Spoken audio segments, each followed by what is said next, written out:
ഈ റെക്കോർഡറിലാണ് ചേട്ടൻ മൂക്ക് വെച്ച് പാട്ട് പാടുന്നത് അല്ലേ?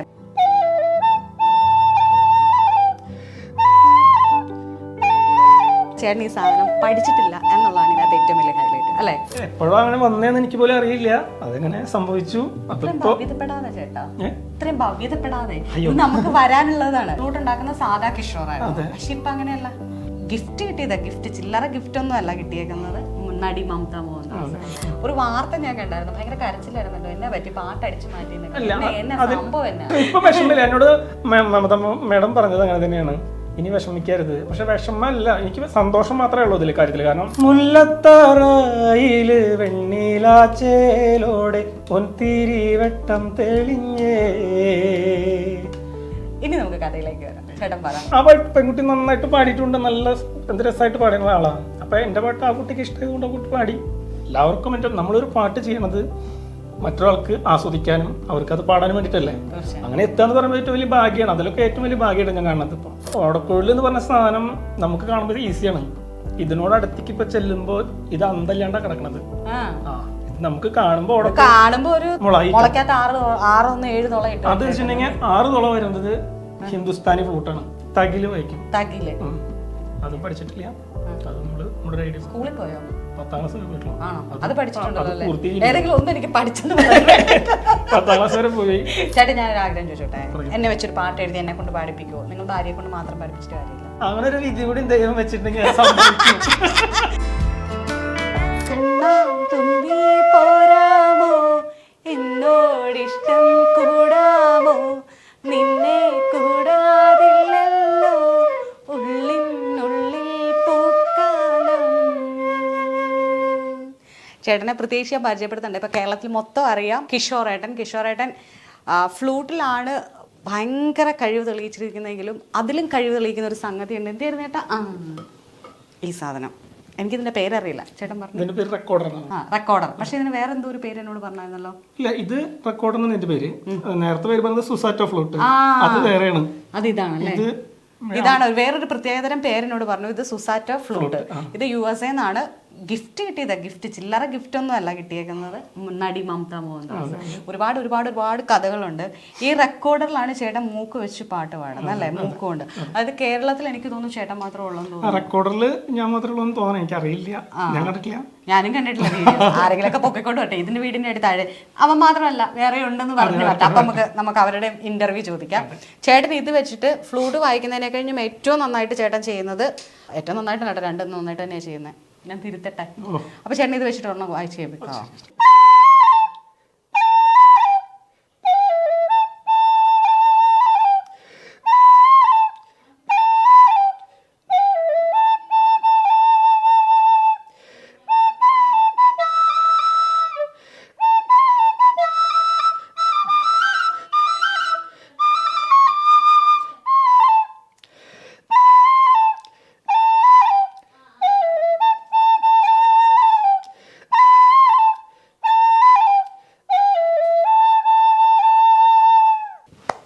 അസാധ്യമായിട്ട് പാടി, വലിയ സന്തോഷം. അതുപോലെ തന്നെ ചേട്ടൻ ഈ സാധനം പഠിച്ചിട്ടില്ല എന്നുള്ളതാണ് ഇതിനകത്ത് ഏറ്റവും വലിയ ഹൈലൈറ്റ് അല്ലേ? ഗുരുവായി സങ്കല്പിച്ചുകൊണ്ടുള്ള അങ്ങനെയൊന്നുമില്ല, ഒരു ഏകലവ്യൻ പാറ്റേൺ ആണല്ലേ? അങ്ങനെയൊക്കെ പറയാൻ പറ്റുമെന്ന് അറിയില്ല. പിന്നെ ഇതെവിടെ പഠിച്ച ദൈവത്തിന്റെ ഒരു ഈ സാധനം കൈ കിട്ടിയിട്ട് ഇതിന് ഇങ്ങനെ ഒരു ഉപയോഗമുണ്ട്, മൂക്കിൽ കൂടെ വായിക്കാന്ന് ചേട്ടൻ എങ്ങനെ മനസ്സിലായ സംഭവം? ഓടക്കോളിൽ ഞാൻ പഠിച്ചിട്ടില്ല. ഓടക്കോളിൽ ചെറിയ രീതിയിൽ വായിക്കുന്ന സമയത്താണ് എന്റെ കയ്യിൽ എത്തിപ്പെടുന്നത് ഈ റെക്കോർഡർ. അപ്പൊ ഇതില് സാധാരണ പാട്ടുകൾ വായിക്കാൻ നമ്മൾ ഓടക്കോളിൽ വായിക്കുന്ന പോലെ വായിക്കാൻ പറ്റില്ല. കാരണം ഒരു പാട്ട് മുഴുവനായിട്ട് വായിക്കണമെങ്കിൽ അത്ര റിസ്ക് ആണ്. പഠിച്ച ആൾക്കാർക്ക് ചെയ്യാൻ പറ്റുന്ന വിശ്വാസമാണ്. എനിക്ക് അറിയില്ല ഇതിനെക്കുറിച്ച് പറയാനൊന്നും, ശാസ്ത്രീയമായിട്ട് പറയാറില്ല. കാരണം നമുക്ക് ഇതിനെക്കുറിച്ചൊരു ഐഡിയ ഇല്ല എത്ര ആളായതുകൊണ്ട്. അപ്പൊ ഇതില് വെറുതെ ഇരിക്കുന്ന സമയത്ത് അങ്ങനെ ഒരു തമാശക്ക് മൂക്കൊണ്ട് വെറുതെ ചെയ്ത് നോക്കിയത്. അപ്പൊ ശബ്ദം വരുന്നുണ്ട്. അപ്പൊ ഞാനൊന്ന് ട്രൈ ചെയ്ത് ശ്രമിക്കാൻ തുടങ്ങി. അപ്പൊ അതിലാദ്യം ഒരു രാഗദേവനും എന്നുള്ളൊരു പാട്ടുണ്ടല്ലോ, ആ പാട്ടിന്റെ 2 വരിയാണ് ചെയ്തിട്ടുണ്ടായിരുന്നത്. അപ്പൊ അത് കുറച്ച് ആൾക്കാർ കണ്ടപ്പോൾ എല്ലാവരും പറഞ്ഞു നന്നായിട്ട് അടിപൊളിയുണ്ട്, ഒന്നും കൂടി സെറ്റപ്പ് ആക്കിക്കോ എന്ന് പറഞ്ഞു. പിന്നെ ഒരു പരിശ്രമങ്ങൾ തുടങ്ങി. അപ്പൊ അങ്ങനെ കുറെ പാട്ടുകൾ ചെയ്യാൻ തുടങ്ങി. ഇപ്പൊ ഒരു 6 പാട്ടോളം കരോക്കെ വെച്ചിട്ട് പ്രോഗ്രാം ചെയ്യുന്നുണ്ട്. ബേസിക് ആയിട്ട് വേണ്ട നമുക്ക് ഉള്ളിന്റെ ഉള്ളിൽ ഒരു സംഗീതം ഉണ്ടാവുക എന്നുള്ളത് തന്നെയാണ്. അത് ഇതിലേക്ക് കൊണ്ടുവരുമ്പോൾ നമുക്ക് ഓട്ടോമാറ്റിക്കലി നമ്മുടെ കൈകളും ഒക്കെ അങ്ങോട്ട് സൗണ്ടിൽ ഒപ്പിച്ചു വരും. അത് എപ്പോഴും അങ്ങനെ വന്നേന്ന് എനിക്ക് പോലും അറിയില്ല, അതെങ്ങനെ സംഭവിച്ചു. ഇത്രയും ഭവ്യതപ്പെടാതെ ചേട്ടാ, ഇത്രയും ഭവ്യതപ്പെടാതെ ഇത് നമുക്ക് വരാനുള്ളതാണ്, മനസ്സിലായല്ലേ? ഇതിപ്പോ എത്ര വർഷമായി ചേട്ടൻ ഇതായിട്ട്? നമ്മുടെ കൊറോണ കഴിഞ്ഞ സമയം. കൊറോണ കഴിഞ്ഞിട്ടാണെങ്കിൽ 18 അപ്പൊ ഒരു 6 വർഷം എടുത്തിട്ടുണ്ട്, 5-6 വർഷം. അതുവരെ സാധാ കിഷോറായിരുന്നു. ഒരു ഇതിപ്പോ ഇതിവിടെ ഉണ്ടാക്കുന്നുണ്ടായിരുന്നു, ഫ്ലൂട്ട് ഉണ്ടാക്കുന്ന സാധാ കിഷോറായിരുന്നു. പക്ഷെ ഇപ്പൊ അങ്ങനെയല്ല, ഇപ്പൊ ഇത് വെച്ചിട്ട് ഒരുപാട് പ്രോഗ്രാം കിട്ടുന്നുണ്ടല്ലേ? കുഴപ്പമില്ല, പ്രോഗ്രാമുകൾ വലിയ രീതിയിൽ അങ്ങനെ ആയിട്ട് വലിയ വരുന്നു, വിളികൾ കുറവാണ്, പ്രോഗ്രാമും കുറവ് തന്നെയാണ്. TV ഷോസ് ഒക്കെ ഒരുപാട് ചെയ്തല്ലേ? അമൃത ടിവിയിൽ കോമഡി മാസ്റ്റേഴ്സിൽ ചെയ്തിട്ടുണ്ടായിരുന്നു. അതിൽ 5 സ്റ്റാർ ആർട്ടിസ്റ്റ് ആയിട്ടുള്ള ഒരു കിട്ടി. ഞാൻ കണ്ടിരുന്നു, അതൊക്കെ ഞാൻ കണ്ടിരുന്നു. അതെ. പിന്നെ 24 ന്യൂസ് ഉണ്ടായിരുന്നു. 24 ന്യൂസ് നമുക്ക് അങ്ങനെ പറയാൻ പറ്റില്ല. ഒരു വാർത്ത ഞാൻ കണ്ടായിരുന്നു, ഭയങ്കര കരച്ചിലായിരുന്നല്ലോ, എന്നെ പറ്റി പാട്ട് അടിച്ചു മാറ്റി. സംഭവം എന്നാ അതിന്റെ സത്യം എന്താ വെച്ചിട്ടുണ്ടെങ്കിൽ, ഈ പാട്ട് എഴുതിയിട്ട് ഞാൻ കുറെ പാട്ടുകൾ എഴുതിയിട്ടുണ്ട്. 10-300 പാട്ടുകൾ എഴുതിയിട്ട് കുറെ നശിപ്പിച്ച കാലൊക്കെ ഉണ്ടായിരുന്നു. കാരണം എവിടെയും ഒന്നും ആവാത്ത കാരണം നശിപ്പിച്ച കളഞ്ഞിട്ടുള്ളതാണ്. അപ്പൊ ആ സമയത്ത് ഇപ്പൊ വിഷമില്ല. എന്നോട് മമത മേഡം പറഞ്ഞത് അങ്ങനെ തന്നെയാണ്, ഇനി വിഷമിക്കരുത്. പക്ഷെ വിഷമല്ല, എനിക്ക് സന്തോഷം മാത്രമേ ഉള്ളൂ ഇതിൽ കാര്യത്തിൽ. കാരണം നമുക്ക് ആ പാട്ട് പാടിയിട്ട് നമ്മൾ ചേട്ടൻ അത്രയും ഫീൽ ചെയ്തൊരു പാട്ട് ഒരു പെൺകുട്ടി ഭയങ്കരമായിട്ടും എന്താ പറയാ, അവരുടെ ഇൻസ്റ്റാഗ്രാം പേജിൽ ഒരു 4 വരി പാടിയിട്ടതാണ്. പക്ഷെ അത് ഭയങ്കര വൈറലായി. ചേട്ടന്റെ ഫ്രണ്ടിന് വേണ്ടിയിട്ട് എഴുതിയെന്നല്ലേ പറഞ്ഞേ, ആ 2 വരി ഒന്ന് പാടിക്കേട്ടാ. മുല്ലത്തറയില് വെണ്ണീലാച്ചേലോടെ പൊൻതിരി വെട്ടം തെളിഞ്ഞേ, അന്നത്തെ അന്തിയിൽ ഞാനാ സുന്ദരി പൂങ്കൊടി പെണ്ണിനെ കണ്ടേ, ചെമ്പൻ മൂടി അഴകുള്ളൊരു പെണ്ണവൾ എന്നെയും നോക്കി നിന്നേ, ചേലൊത്ത മാൻമിഴിയുള്ളൊരു സുന്ദരി പൂങ്കൊടി പെണ്ണിനെ കണ്ടേ. ഇനി നമുക്ക് കഥയിലേക്ക് വരാം. ചേട്ടൻ പറ, അതെന്തായിരുന്നു കൂട്ടുകാരന്റെ എന്ത് ഫംഗ്ഷന് വേണ്ടിയിട്ട് എഴുതിയതാ? എൻ്റെ ഒരു സുഹൃത്ത് ബിജീഷ് കാട്ടകാമ്പൽ എന്ന് പറയുന്ന ഒരു പുള്ളിക്കാരൻ മലവാഴിയാട്ടം എന്ന് പറഞ്ഞ ചടങ്ങുണ്ട്, ആചാരപരമായി നടത്തുന്ന ഒരു മലവാഴിയാട്ടം എന്ന് പറഞ്ഞ ചടങ്ങ്. മലവാഴിയാട്ടം എന്ന് പറഞ്ഞാൽ മലവാഴിയാട്ടം എന്ന് പറയും, ചെറുനീലിയാട്ടം എന്നൊക്കെ പറയും. അതിലൊരു മാണി മുത്തപ്പൻ എന്ന് പറഞ്ഞൊരു ക്യാരക്ടർ ഉണ്ട്. ആ ക്യാരക്ടറിന്റെ വേഷം ചെയ്യാൻ അങ്ങനത്തെ പരിപാടിക്കാണ് ആള് പോണത്. അപ്പോൾ ഈ മുല്ലത്തറയിൽ എന്ന് ഉദ്ദേശിക്കുന്ന സംഭവം ബേസിക് ഞാൻ ഉദ്ദേശിച്ചത് ഒരു വിഷ്വൽ എൻ്റെ മനസ്സിലുണ്ട്. ഞാൻ കണ്ടൊരു കാഴ്ചയാണത്, അതാണ് ഞാൻ എഴുതിയത്. അപ്പോൾ ഞാൻ ആ പുള്ളിക്കാരന് ഒരു ചെറിയ ഇൻ്റർവ്യൂവിൽ അവനെ ഒരു ഇൻ്റർവ്യൂ എടുക്കാൻ വന്നിരുന്ന ആളുടെ ഒരു ചാനലുണ്ട്. അപ്പോൾ ആൾക്ക് ഞാൻ അങ്ങനെ പാടി കൊടുത്ത പാട്ട് ഇങ്ങനെയാണ് ശരിക്കും. പക്ഷെ ആള് ലൈവ് ഷോ ആണ് ഈ പരിപാടി, ചടങ്ങ് എന്ന് പറഞ്ഞാൽ ലൈവായിട്ട് ചെയ്യണതാണ്. അതിൽ പെർഫോം ചെയ്തുകൊണ്ടിരിക്കുമ്പോൾ ആൾക്കാരെ രസിപ്പിക്കാൻ വേണ്ടി വരുന്നതാണ് ഈ മാണിമുത്തപ്പൻ എന്ന് പറഞ്ഞ ക്യാരക്ടർ. അപ്പോൾ ആള് ഇടയ്ക്കിങ്ങനെ പാട്ട് പാടും, തമാശ പറയാതെ ചടങ്ങാണത്. അപ്പോൾ അതിൽ ഈ പാട്ട് പാടിയിട്ടുണ്ടായിരുന്നു ഒരു പരിപാടിക്ക്. ആ പാട്ട് ചെറിയൊരു വ്യത്യാസം ഉണ്ടായിരുന്നു, എത്ര മാത്രമേ ഉള്ളൂ, ചെറിയ വ്യത്യാസത്തിലാണ് ആൾ പാടിയത്. അപ്പം ഞാൻ പിറ്റേന്ന് തന്നെ വിളിച്ചു ചോദിച്ചു, അല്ല പിറ്റേ എന്തെങ്ങനെ വ്യത്യാസം ഉണ്ടല്ലോ പറഞ്ഞപ്പോൾ അത് കിഷോർ അത് ലൈവായിട്ട് പാടിയതാണ്, നീ പേടിക്കേണ്ട, നിൻ്റെ പാട്ട് തന്നെയാണ്, ഒരു പേടിക്കേണ്ടത്. അപ്പോൾ ഈ ഒരു വീഡിയോ യൂട്യൂബിൽ ഉണ്ടായിരുന്നു. ആ വീഡിയോ ഈ ജയരഞ്ജിത കാസർഗോഡത്തെ പെൺകുട്ടി അത് കണ്ടിട്ട് ഇഷ്ടമായതുകൊണ്ടുള്ള പാട്ട് പാടുന്നത്. അപ്പോൾ ഇതേപോലെ തന്നെയാണ് ആ പെൺകുട്ടി പാടിയത്. അപ്പോൾ ആ പെൺകുട്ടി നന്നായിട്ട് പാടിയിട്ടുണ്ട്, നല്ല എന്ത് രസമായിട്ട് പാടുന്ന ആളാണ്. അപ്പോൾ എൻ്റെ പാട്ട് ആ കുട്ടിക്ക് ഇഷ്ടമായതുകൊണ്ട് ആ കുട്ടി പാടി. പക്ഷേ വീഡിയോ ഇങ്ങനെ എല്ലാവരും നല്ല സപ്പോർട്ട് ചെയ്യുന്നുണ്ട് ആ കുട്ടീനെ. ഞാനും ആ കുട്ടിയുടെ വീഡിയോ ഞാൻ കണ്ടിട്ടുണ്ട്, ഞാനും കമൻറ്റ് അങ്ങനെ എല്ലാ പാട്ട് ഇങ്ങനെയാണെന്ന് പറഞ്ഞിട്ട് ഞാൻ എൻ്റെ ശരിക്കും ഞാൻ പാടിയിട്ടുള്ളത് ഞാൻ വീഡിയോ കമൻറ്റ് ഇട്ടിട്ടുണ്ടായിരുന്നു. പക്ഷെ അതൊന്നും ശ്രദ്ധിച്ചില്ല. നമ്മളിപ്പോൾ ഒരു വീഡിയോ പോസ്റ്റ് ചെയ്ത് കഴിഞ്ഞാൽ അതിൻ്റെ കമൻറ്റും നമ്മൾ വലിയ കാര്യം ശ്രദ്ധിക്കാറില്ല. അപ്പോൾ അങ്ങനെ ഒരു സമയത്താണ് നമ്മുടെ 24ലേക്ക് എനിക്ക് പറയാനൊരു വഴി, നമുക്കിത് എവിടെ പറയേണ്ടതെന്ന് അറിയില്ലല്ലോ. നിങ്ങളുടെ അടുത്ത് പറയുന്നത് എൻ്റെ പാട്ടുണ്ടെന്ന് പറയാം, അപ്പോൾ നിങ്ങൾ 10 ആൾക്കാരുടെ അടുത്ത് പറയും, ആ 10 ആൾക്കാരും ചിലപ്പോൾ 10 ആൾക്കാരുടെ അടുത്ത് പറയും. അപ്പം അങ്ങനെ പറഞ്ഞ് 24ൽ അല്ല, ഞാൻ ഉദാഹരണം പറഞ്ഞില്ലേ, നമ്മളിപ്പോൾ ഒരാൾ എനിക്ക് പറയാം ചെല്ലും. അപ്പോൾ അത് 24ൽ പറഞ്ഞപ്പോൾ ഒന്നുകൂടെ എല്ലാവരും അറിഞ്ഞു. അപ്പോഴാണ് കിഷോർ ചേലക്കരേനെ കുറച്ചെങ്കിൽ ആൾക്കാർ മനസ്സിലാക്കാൻ അറിയാൻ തുടങ്ങി. അതൊരു ഏറ്റവും വലിയ ഭാഗ്യം. അപ്പോൾ അതിനുള്ള വഴിവെട്ടിയവരൊക്കെ ഈ ബിജീഷ്, ഈ ജയരഞ്ജിത, ഞാൻ അപ്പം അങ്ങനെ തിരിച്ച് എൻ്റെ തന്നെ എത്തി. അപ്പോൾ എല്ലാവരും അറിഞ്ഞു. അപ്പം ഞാനും സംതൃപ്തി. ഇനിയല്ല, എല്ലാവർക്കും നമ്മളൊരു പാട്ട് ചെയ്യണത് മറ്റൊരാൾക്ക് ആസ്വദിക്കാനും അവർക്കത് പാടാനും വേണ്ടിയിട്ടല്ലേ. അങ്ങനെ എത്താന്ന് പറയുമ്പോൾ ഏറ്റവും വലിയ ഭാഗ്യമാണ്. അതിലൊക്കെ ഏറ്റവും വലിയ ഭാഗ്യമായിട്ട് ഞാൻ കാണുന്നത്. ഇപ്പോൾ അങ്ങനെ 24 ന്യൂസ് വന്നു. അപ്പം മമത മോഹൻദാസ് മേഡത്തിൻ്റെ PA സോമൻ എന്ന് പറഞ്ഞ ചേട്ടനാണ്. ആ ചേട്ടൻ എൻ്റെ ഒരു കൂട്ടുകാരൻ തന്നെയാണ്. ആളെടുത്ത് ഞാൻ സംസാരിച്ചു. ഇപ്പോൾ ആളാണ് മമത മേഡം തൃശ്ശൂർ വന്നപ്പോൾ എന്നെ വിളിച്ചു, മീറ്റ് ചെയ്യാൻ വേണ്ടി വിളിച്ചു. ഞാൻ വിളിച്ചൊന്ന് സംസാരിച്ചു. ആ സംസാരിച്ച സമയത്താണ് ഇത് എന്താ പറയുക, സുസാറ്റ് ഫ്ലൂട്ട് ഓർഡർ ചെയ്തിട്ടുണ്ടെന്ന് പറഞ്ഞു. അന്ന് മേഡത്തിന്റെ ഷൂട്ട് കഴിഞ്ഞിട്ട് നേരെ ഡബിങ്ങിന് പോയത് രതീഷ് വേഗ സാറിന്റെ സ്റ്റുഡിയോയിലാണ്. അപ്പോൾ രതീഷ് വേഗ സാറിന് എനിക്ക് പേര് കേട്ടറിയാം, നേരിട്ട് നമുക്ക് അറിയില്ല എന്നത്രേ ഉള്ളൂ. അവിടെ ചെന്നു ഇത് രതീഷ് വേഗ സാറിന്റെ സ്റ്റുഡിയോ ആണെന്ന് അപ്പോഴാണ് അറിയുന്നത്. സാറിൻ്റെ അടുത്ത് ഇങ്ങനെ സംസാരിച്ച് വന്നപ്പോൾ മേഡം വന്നിട്ട് പറഞ്ഞു, ആദ്യം കണ്ണൻ അല്ല സോമേട്ടനാണ് സംസാരിച്ചത്. മേഡം വന്നിട്ട് പറഞ്ഞു ഇത് കിഷോർ ചാലക്കര ന്യൂസ് അറിഞ്ഞില്ലേ എന്ന് പറഞ്ഞിട്ട് എന്നെ കുറിച്ചിട്ട് പറഞ്ഞപ്പോൾ രതീഷ് സാറ് ഈ പാട്ട് 2-3 ദിവസമായിട്ട് ഈ കുട്ടി പാട്ടുള്ളത് കേട്ടിട്ടുകൊണ്ടിരിക്കണം. അപ്പോഴാണ് ഞാനാണ് ആ പാട്ട് ചെയ്ത് പറഞ്ഞപ്പോൾ സാറിന് ഭയങ്കര സന്തോഷമായി, എനിക്കും വലിയൊരു സന്തോഷം. സാറ് പറഞ്ഞു ഈ പാട്ട് നമുക്ക് ചെയ്യാം എന്ന് പറഞ്ഞു. അങ്ങനെ രതീഷ് വേഗ സാറ് 1-2-3 മ്യൂസിക്സിലേക്ക് എത്തിച്ചു. അവിടെ ആ പാട്ട് കമ്പോസ് ചെയ്തു. അങ്ങനെ ഒരു സന്തോഷം ഇരുന്നു. പിന്നെ അതിൻ്റെ ഇടയിൽ തന്നെ രതീഷ് വേഗ സാറ് ഞാൻ ഈ മൂക്കുകൊണ്ട് വായിക്കുന്ന വീഡിയോ ഒക്കെ കാണിച്ചു കൊടുത്തപ്പോൾ സാർ ഭയങ്കര ഇതായി. അപ്പം മാഡം എന്ന് പറഞ്ഞു കിഷോർ ഇങ്ങനെ ചെയ്യുന്ന ഒരാളാണെന്ന് പറഞ്ഞപ്പോൾ രതീഷ് വേഗ സാറിന് പാലക്കാട് ഒരു മെഗാ ഷോ ഉണ്ടായിരുന്നു, അതിലൊരു പെർഫോം ചെയ്യാനുള്ള അവസരം ചെയ്യുന്നത്. അന്ന് നരേഷ് അയ്യർ സിംഗർ, പിന്നെ ശ്രുതി ശ്രീനിവാസ് സിംഗർ, റഹ്മാൻ സാറിൻ്റെ ഗിറ്റാറിസ്റ്റ് ബ്രൂസ് സാർ, ഇവരുടെ കൂടെയൊക്കെ ഒരു ലൈവായിട്ട് നമുക്കൊരു വേദി കിട്ടുമ്പോൾ ഏറ്റവും വലിയൊരു ഭാഗ്യമല്ല അത്. അതന്നെ ഇത് ഈ പറഞ്ഞ പോലെ ഇതും മൂക്ക് വെച്ചിട്ട് തന്നെ പാടും. ഇത് ശരിക്കും ചുണ്ടുകൊണ്ട് വായിക്കുന്ന ഇൻസ്ട്രുമെന്റ് ആണ് ഇതൊക്കെ. ഞാനത് എൻ്റെ ഒരു ഐഡിയിലേക്ക് മാറ്റാൻ വേണ്ടി മൂക്ക് വെച്ച് വായിക്കാലോ എന്ന് വെച്ചിട്ട് ഇതില് പാട്ടുകൾ വായിക്കാൻ പറ്റില്ല, ഓർഡർ ശരിയല്ല. നേരെ മറിച്ച് സുസാറ്റോ ഫ്ലൂട്ട് എന്ന് പറഞ്ഞിട്ടുണ്ടെങ്കിൽ ഇത് ഓർഡർ കറക്റ്റാ. അപ്പൊ അതുകൊണ്ടാണ് മേഡത്തോട് ഞാൻ പറഞ്ഞത് മേഡം അങ്ങനെ ഒരു സാധനം ഗിഫ്റ്റ് ആയിട്ട് തന്നു US. ഇപ്പൊ അതില് മൂക്കൊണ്ട് മേഡത്തെ അന്ന് എൻ്റെ കയ്യിൽ കിട്ടിയ ആ സ്പോട്ടിൽ അന്നൊരു കഴിഞ്ഞ വിഷുവിനാണ് തന്നത്. അപ്പൊ തന്നെ സോമചേട്ടൻ പറഞ്ഞു മോനെ വായിക്കുന്നു പറഞ്ഞു. അപ്പൊ സ്പോട്ടിൽ ഇരുന്നിട്ട് ഞാൻ വായിച്ചതാണ് കണി കാണും നേരം മൂക്കൊണ്ട് വെച്ച് വായിച്ചു. അതും ഭയങ്കര ഭാഗ്യം, കാരണം സുസാറ്റോ ഫ്ലൂട്ട് എന്താണെന്ന് എങ്ങനെയാണെന്ന് എനിക്കറിയില്ല, എൻ്റെ കയ്യിൽ തന്നു, അപ്പൊ തന്നെ എനിക്ക് വായിക്കാൻ പറ്റി. അതിലും ഈശ്വരന്റെ ഒരു ഭയങ്കര അനുഗ്രഹം തന്നെയാണ് അത്.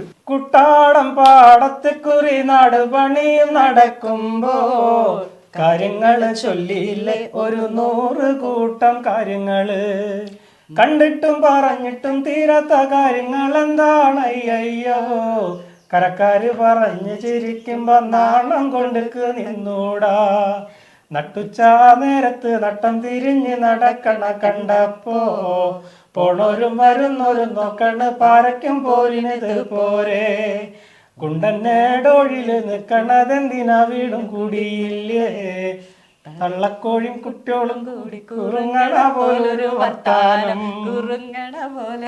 ഇത് ഞാൻ 9ാം ക്ലാസ്സിൽ പഠിച്ചപ്പോഴേ ഞങ്ങള് ആനിവേഴ്സറിക്ക് ഞങ്ങള് ഗ്രൂപ്പ് ഡാൻസ് ഒക്കെ കളിച്ചായിരുന്നു. അപ്പൊ ചേട്ടൻ്റെ ഈ പാട്ട് ഞാനിങ്ങനെ ഇന്റർവ്യൂസ് ഇങ്ങനെ കണ്ടുകൊണ്ട് ഇങ്ങനെ പോകുന്നപ്പോഴോ ഈ പാട്ട് ഭയങ്കര നൊസ്റ്റു എനിക്ക് ഫീൽ ചെയ്തു. അപ്പൊ ചുമ്മാ ഒന്നുകൂടെ കേൾക്കാം എന്ന് ഓർത്തിട്ടാണ്. ഇത് ഉണ്ടാക്കാൻ തുടങ്ങിയിട്ട് എത്ര നാളായത്? ഫ്ലൂട്ട് വായിക്കാൻ പഠിച്ചതിന് ശേഷമാണോ അതോ? അല്ല, ചെറുതായിട്ട് ഇങ്ങനെ വായിക്കാറുണ്ടല്ലോ, ചെറുതായിട്ട് ഇങ്ങനെ ചെറിയ ഐഡിയകൾ പൂരപ്പറമ്പ് മേടിക്കുന്ന ഉടക്കോലുകളൊക്കെ ഞാൻ ശ്രമിക്കാറുണ്ട്. അപ്പൊ ആ സമയത്താണ് നമുക്ക് ഓടകൾ ഉണ്ടാക്കാൻ എങ്ങനെയാണെന്ന് വെച്ചാൽ കുറെ ആൾക്കാർ ഞാൻ മെഷർമെന്റ് ചോദിച്ചു നടന്നു. ഇതാരും പ്രൊഫഷണൽ മേക്കേഴ്സ് ആരും ഫ്ലൂട്ട് ഉണ്ടാക്കേണ്ട വീഡിയോ എവിടെ ഇല്ല. മെഷർമെന്റുകൾ കറക്റ്റ് ഇതില് ഇപ്പൊ ഇവിടുന്ന് പോണ ശ്വാസം ഇങ്ങോട്ട് എത്തിക്കണം. അതിൽ വണ്ണം കൂടുതലും വണ്ണം കുറവും വരുമ്പോൾ പല സ്കെയില് വരിക, പിന്നെ ഇതിന്റെ ലെങ്ത്തിലും വ്യത്യാസം വരുമ്പോഴാണ് സ്കെയിലുകൾ മാറ്റം വരുന്നത്. അപ്പൊ മെഷർമെന്റ് കിട്ടാൻ വേണ്ടി ഞാൻ ഒരുപാട് അന്വേഷിച്ചിട്ടുണ്ട്. നമ്മൾ എൻ്റെ പ്രായത്തിൽ അല്ലെങ്കിൽ അത്യാവശ്യമുള്ള ആൾക്കാരൊക്കെ രാത്രി ആകുമ്പോൾ ഫ്രീ കിടക്കണം നേരത്തെ അല്ലെങ്കിൽ സിനിമ കാണാം, അല്ലെങ്കിൽ പാട്ട് കേൾക്കുക, വീഡിയോ കാണാം. ഞാൻ പുലർച്ചെ 2 മണി 3 മണി വരെ ഇരുന്നിട്ട് ഇതിന്റെ മെഷർ എങ്ങനെ ഉണ്ടാക്കാം എന്നുള്ള സംഭവങ്ങൾ കുറെ നോക്കിയിട്ട് എനിക്കൊരു പിടിയും കിട്ടിയില്ല. പിന്നെ എപ്പോഴോ അതും ഈ പറഞ്ഞ പോലെ ദൈവത്തിന്റെ അനുഗ്രഹം ശരിക്കും കിട്ടിയിട്ടുള്ളത് പോലെ എനിക്ക് തോന്നുന്നത്. ഒറ്റ മെഷർമെന്റ് മാത്രമേ കിട്ടിയിട്ടുള്ളൂ. ഒരു ഓടക്കുഴൽ എന്ന് പറഞ്ഞ സാധനം നമുക്ക് കാണുമ്പോൾ ഈസിയാണ്, ഇതിനോട് അടുത്തേക്ക് ഇപ്പൊ ചെല്ലുമ്പോൾ ഇത് അന്തല്ലാണ്ടാ കിടക്കണത്. ഇത് നമുക്ക് കാണുമ്പോൾ അത് വെച്ചിട്ടുണ്ടെങ്കിൽ 6 തുള വരുന്നത് ഹിന്ദുസ്ഥാനി ഫ്ലൂട്ടാണ്, 8 ഹോള് വരുന്നത് കർണാട്ടിക് ഫ്ലൂട്ടാണ്. ഇത് ഹിന്ദുസ്ഥാനി ഫ്ലൂട്ടുകളാണ്. ഞാൻ തകില് വായിക്കും. അതും പഠിച്ചിട്ടില്ല. അത് നമ്മള് നമ്മുടെ ഐഡിയ സ്കൂളിൽ പോയോ? 10ാം ക്ലാസ് വരെ പോയിട്ടുള്ളൂ. അത് പഠിച്ചിട്ടുണ്ടോ? 10ാം ക്ലാസ് വരെ പോയി. അയ്യോ, നിങ്ങൾ കരുതി ഞാൻ ചേട്ടനെ കളിയാക്കുന്ന നല്ല കേട്ടോ. നമ്മളെല്ലാവരും എപ്പോഴും പറയും എൻ്റെ കയ്യിൽ ആ ഡിഗ്രി ഉണ്ട്, ഈ ഡിഗ്രി ഉണ്ട്, ഞാൻ അവിടെ പഠിച്ചു, ആ ഡിഗ്രി സർട്ടിഫൈഡ് ആണ്. നമ്മൾ എത്ര സർട്ടിഫൈഡ് ആണെങ്കിലും നമുക്കത് ഉപയോഗിക്കാൻ പറ്റിയിട്ടുണ്ടോ എന്നുള്ളതാണ് ലൈഫിൽ. അതായത് പലരും പറയും പഠിച്ച ജോലിയല്ല ഞങ്ങൾ ചെയ്യുന്നത്, പഠിച്ച സർട്ടിഫിക്കറ്റിൻ്റെ ജോലിയല്ല ചെയ്യുന്നത്. പക്ഷെ നമുക്ക് ഇഷ്ടമുള്ള സാധനം ഇഷ്ടമുള്ള രീതിയിൽ അതിങ്ങനെ ഓരോ സമയത്ത് ചേട്ടൻ പറഞ്ഞ പോലെ ചേട്ടൻ രാത്രിയിലൊക്കെ കിടക്കുന്ന 3 മണിക്ക് 4 മണിക്കും ഇതിന് വേണ്ടിയിട്ട് തന്നെ ഡെഡിക്കേറ്റഡ് ആയിട്ട് നിൽക്കുമ്പോൾ ഓരോന്നും ഇങ്ങനെ വഴിവെട്ടി വരിക. നമ്മളറിയില്ല 7 ജാലകം തുറന്നു വരുന്ന പോലെ പണ്ടൊക്കെ കഥകൾ കേട്ട് ഉറങ്ങുന്നോണ്ടാ. അപ്പോൾ ഇങ്ങനെ തുറക്കും. അപ്പോൾ നമ്മളൊരു കാര്യത്തിന് വേണ്ടി വിചാരിച്ചാൽ ഇപ്പം മെഷർമെന്റ് കിട്ടാത്ത ചേട്ടന് മെഷർമെന്റ് കിട്ടി, ഇപ്പം നിറച്ചും പുല്ലാങ്കുഴൽ ഉണ്ടാക്കി വിൽക്കുവാണല്ലേ. വിൽക്കതല്ല, ചിലവര് എന്തെങ്കിലും തരും, ചിലവൊന്നും തരും, അവർക്ക് ഇഷ്ടമുള്ളത് പറയുമ്പോൾ കൊടുക്കും. ഞാനൊന്നും തരത്തില്ല. കാരണം എനിക്ക് ഒരു ഓടക്കുഴൽ കിട്ടാൻ വേണ്ടി ഞാൻ ഒരുപാട് നടന്നിട്ടുള്ളതാ. ഒരു ഓടക്കുഴൽ വാങ്ങിക്കാൻ ഒരുപാട് കൊതിച്ചിട്ടുള്ള ആളാണ് ഞാൻ. ചേട്ടൻ ഞാനൊരു ആഗ്രഹം ചോദിച്ചോട്ടെ, എന്നെ വെച്ചൊരു പാട്ട് എഴുതി എന്നെ കൊണ്ട് പാടിപ്പിക്കുമോ? നിങ്ങൾ ഭാര്യയെ കൊണ്ട് മാത്രം പാടിപ്പിച്ചിട്ട് കാര്യമില്ല. അതിനെന്താ, നമ്മൾ എഴുതണത് നമുക്ക് പടം മാത്രമല്ലല്ലോ. എന്താ നേരത്തെ പറഞ്ഞത്, നമ്മൾ എഴുതണത് പാട്ടുകൾ. ചേട്ടൻ ചുമ്മാ നിങ്ങൾ ഈ വീഡിയോ തെളിവാണ്, ഈ വീഡിയോ തെളിവാണ് എന്നെ കൊണ്ട് പാടിപ്പിച്ചിരിക്കും. തമാശയിൽ പറയുകയാണെങ്കിൽ അങ്ങനെ ഒരു വിധി കൂടി ദൈവം വെച്ചിട്ടുണ്ടെങ്കിൽ ചേട്ടൻ ഇത്ര നേരം സഹിച്ചു, ചേട്ടൻ ഇപ്പൊ ലാസ്റ്റ് വീണ്ടും അടിച്ചല്ല എന്റെ പത്തി നോക്കി അടിച്ചത്. അത് അങ്ങനെ തമാശയിൽ പറഞ്ഞ നിങ്ങള് പാട്ട് പാടാൻ ഈശ്വരൻ യോഗ ഉണ്ടെന്നുണ്ടെങ്കിൽ എനിക്ക് നിങ്ങളെ കൊണ്ട് പാട്ട് പാടിപ്പിക്കാൻ പറ്റും. അങ്ങനെ അല്ല ചേട്ടൻ പറഞ്ഞ, ചേട്ടൻ പറഞ്ഞ അത് ഞാൻ വരുമോ എന്നാണ്. ചേട്ടാ ആദ്യത്തെ ട്യൂണാണ് നിങ്ങൾ ശ്രദ്ധിക്കേണ്ടത്, ഈ ട്യൂണല്ല അല്ലേ? സത്യം പറ. അത് പെട്ടെന്ന് ഓർത്തു ക്യാമറയൊക്കെ ഉണ്ട്, ഭവ്യതപ്പെട്ട് സംസാരിക്കാന്ന്. ഞാൻ എപ്പോഴും ഇങ്ങനെ തന്നെയാണ്. ചേട്ടന്റെ ആ വീഡിയോ കണ്ടപ്പോൾ എനിക്ക് സങ്കടം വന്നുപോയി. ഞാൻ അത് പറയാൻ കാരണം കലാഭവൻ മണി ചേട്ടൻ എഴുതിയ പാട്ടുകൾ പലതും അറുമുഖം വെങ്കടങ്ങ് ആ അച്ഛൻ്റെ ആണെന്ന് കേട്ടിട്ടുണ്ടായിരുന്നു. അങ്ങനെ ആ അച്ഛൻ മരിച്ചതിന് ശേഷമാണ് ഞാൻ ഇന്റർവ്യൂ പോയി എടുക്കുന്ന അവരുടെ മകനെ ഷൈനെ. അതായത് അവർക്ക് സ്ഥാപിക്കണമായിരുന്നു. അതായത് ആണ് വേറൊന്നുമല്ല. അതുപോലെ തന്നെ ഒമർ ലുലുവിന്റെ ഒരു പടത്തിലെ എടി പെണ്ണെ ഫ്രീക്ക് പെണ്ണെ എന്ന് പറഞ്ഞൊരു പാട്ടുണ്ട്. അത് ചെയ്ത ഒരു കൊച്ചു ചെറുക്കം കൊച്ചാ, കോട്ടയംകാരൻ ഒരു പയ്യൻ. അവന്റെ പാട്ടില് ഷാൻ റഹ്മാൻ ചെയ്ത സാധനം അവന്റെ മുന്നിലിരുന്ന ആൾക്കാർ പാടുമ്പോൾ പോലും അവന് പറയാൻ പറ്റുന്നില്ല, ഇത് എന്റെ പാട്ടാണെന്ന് പറയാൻ പറ്റുന്നില്ല. അവൻ അതിന്റെ ഒരു തെളിവ് കിട്ടുന്ന ഏകദേശം ഒരു 6-7 വർഷങ്ങൾക്ക് ശേഷം ഇവൻ ഇതേ ട്യൂൺ അടക്കമാണ് അന്ന് അവൻ കൊടുത്തത്.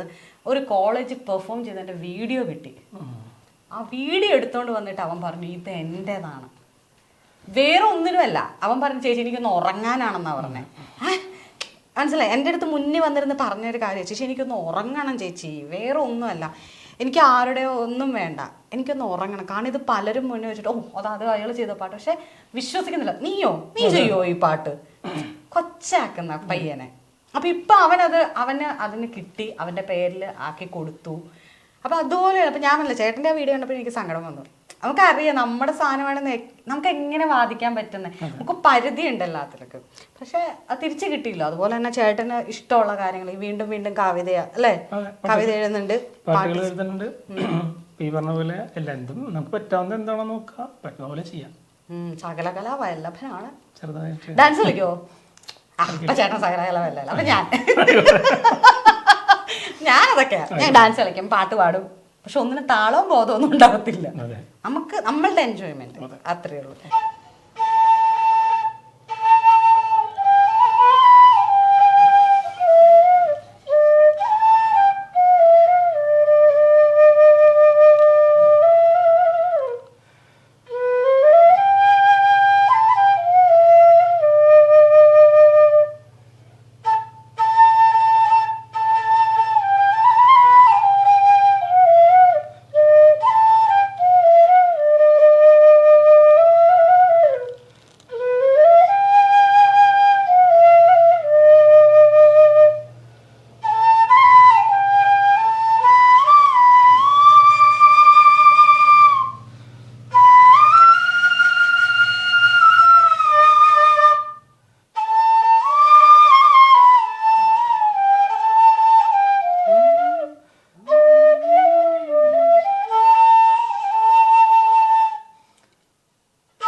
ശരി ചേട്ടാ, ചേട്ടന് ഇനിയും നല്ല പാട്ടുകൾ, ചേട്ടനിപ്പോൾ ഒരുപാട് ട്രൈ ചെയ്യുന്നുണ്ട്. അതായത് ചേട്ടൻ പറഞ്ഞ പോലെ കഴിവുണ്ട്, അത് ഡെവലപ്പ് ചെയ്യാൻ ചേട്ടൻ നന്നായിട്ട് ശ്രമിക്കുന്നുണ്ട്. ചിലവർ പറയും കഴിവുണ്ടായിട്ട് അവസരം കിട്ടിയിട്ടില്ല. ശരിയാണ്, നിങ്ങളുടെയൊക്കെ കാര്യത്തിൽ അതാണ്. പക്ഷെ ഇപ്പം ഈ സോഷ്യൽ മീഡിയയുടെ കാലത്ത് എനിക്ക് തോന്നുന്നു കഴിവുള്ളവരെ കൃത്യമായിട്ട് രജിസ്റ്റർ ചെയ്ത് ഈ ലോകം പോകുന്നുണ്ട്. അപ്പം ചേട്ടൻ്റെ എന്താ പറയുക, നാടൻപാട്ട് വായിക്കാൻ അറിയാം ഇതിനകത്ത്?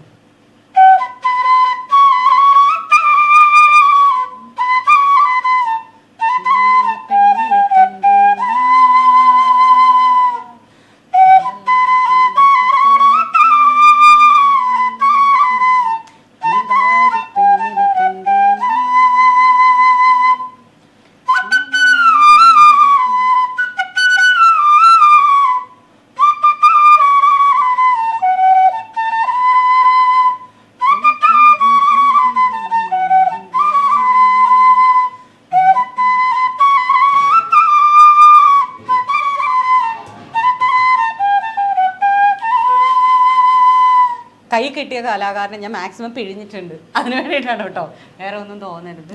എന്താണേലും മൂവി വേൾഡ് മീഡിയ ഓൺലൈനിന് വേണ്ടിയിട്ട് 10 മിനിറ്റ് സ്പെൻഡ് ചെയ്തതിന് വളരെയധികം നന്ദി. ചേട്ടൻ്റെ ലൈഫിൽ ഇനിയും വച്ചടി കയറ്റങ്ങളുണ്ട്. Thank you.